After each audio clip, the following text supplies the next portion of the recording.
नमस्कार. अमरावती खबरच्या मराठी बुलेटिन मध्ये आपलं स्वागत. पाहूयात आजच्या काही विशेष घडामोडी.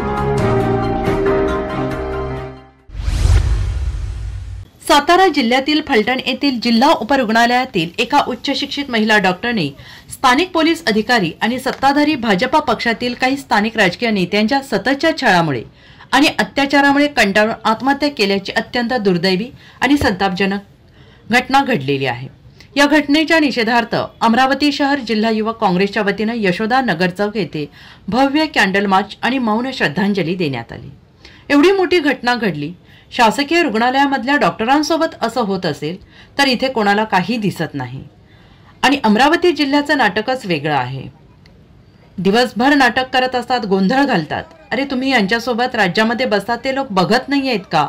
महिलांची सुरक्षा डबघाईस आलेली आहे. एका डॉक्टर महिलेचा जर खून होतो, तिला आत्महत्येस प्रवृत्त केलं जातं, तिच्यावर आत्महत्या करण्याची वेळ येते आणि मुख्यमंत्री यांना या गोष्टीचं काही सोयरसुतक नाही.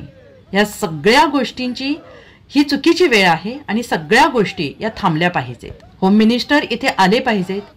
त्यांचा कारभार फारच डबघाईला आलेला आहे. मुख्यमंत्र्यांना या राज्याकडे लक्ष द्यायला वेळ मिळत नाही. मुख्यमंत्र्यांचे चमचे अमरावती शहराच्या यशोदानगरमध्ये राहणारे या चिल्लर गोष्टीचं राजकारणात बिझी असतात. आता प्रश्न आहे शेतकऱ्यांचा, महिलांच्या सुरक्षेसाठी, शेतकऱ्यांच्या मागणीसाठी हे जे लोक रस्त्यावर उतरतात त्या लोकांना ही लोक नाटक करून दाखवतात. हे बंद झालं पाहिजे. खऱ्या अर्थाने शेतकऱ्यांचं प्रोटेक्शन झालं पाहिजे.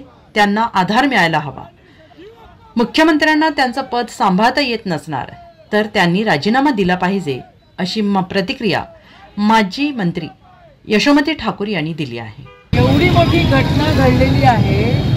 इतर वेळेला कोणत्याही गोष्टीला उचकून बोलणारी व्यक्ती एक डॉक्टर महिलेसोबत होतं.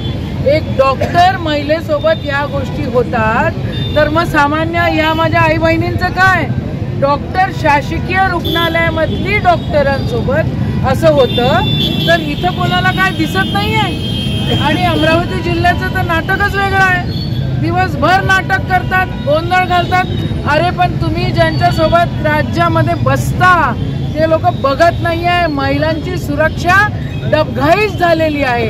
एका डॉक्टर महिलेचा जर खून होतो तेव्हा तिला प्रवृत्त करून तिला जर आत्महत्या करण्याची वेळ येते आणि स्वतंत्र मुख्यमंत्री आणि स्वतंत्र होम मिनिस्टर आपल्यापाशी नाही आहे तर या सगळ्या गोष्टीची सांगड चुकीची आहे. या सगळ्या गोष्टी थांबल्या पाहिजे. स्वतंत्र होम मिनिस्टर इथं झाले पाहिजे. मुख्यमंत्र्याचा कारभार खूप होतो. मुख्यमंत्र्याला होम मिनिस्ट्रीकडे लक्ष द्यायला वेळ भेटत नाही आणि मुख्यमंत्र्यांचे चमचे हे यशोदानगरमध्ये राहणारे हे फक्त चिल्लर गोष्टीचा राजकारणामध्ये बिझी असतात. आता प्रश्न आहे शेतकऱ्यांचा, आता प्रश्न आहे महिलांचा आणि महिलांच्या सुरक्षतेसाठी, शेतकऱ्यांच्या मागणीसाठी जे लोक रस्त्यावर उतरतात त्या लोकांना हे नौटंकी करत राहतात. हे बंद झालं पाहिजे. खऱ्या अर्थानं शेतकऱ्याचं प्रोटेक्शन झालं पाहिजे, त्याला आधार भेटला पाहिजे. आणि माझ्या या आई बहिणी या ठिकाणी आलेल्या आहेत. आज आम्ही डॉक्टर मुंडेंना श्रद्धांजली दिलेली आहे. अशा कित्येक महिलांसोबत जे काय होतं ते थांबलं पाहिजे. मुख्यमंत्र्यांना जर त्यांचं पद सांभाळता येत नसेल तर त्यांनी राजीनामा दिला पाहिजे. डॉक्टर संपदाला न्याय, संपदाला न्याय, डॉक्टर संपदाला न्याय, डॉक्टर संपदाला न्याय. बंद करो, बंद करो, बंद करो. महाराष्ट्राचं संरक्षण झालंच पाहिजे, बहिणींचं संरक्षण झालंच पाहिजे, संपदाला न्याय मिळालाच पाहिजे, शेतकऱ्याला न्याय मिळालाच पाहिजे. बंद करो, बंद करो, बंद करो, बंद करो, बंद करो, बंद करो, बंद करो, बंद करो, बंद करो. याचं एक विशेष कारण असं होतं की जे गृहमंत्री आहेत ते अत्यंत जवळचे, त्यांचे जे जवळचे आमदार आहेत ते रवी राणाजी त्यांचा मतदारसंघ आहे.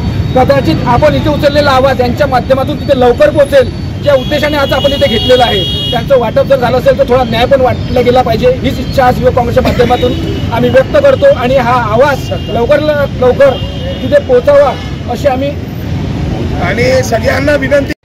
अशाच नवनवीन बातम्यांसाठी पाहत रहा अमरावती खबर. लाईक करा, शेअर करा, सबस्क्राईब करा. आपली मतं कमेंट बॉक्समध्ये नक्की कळवा.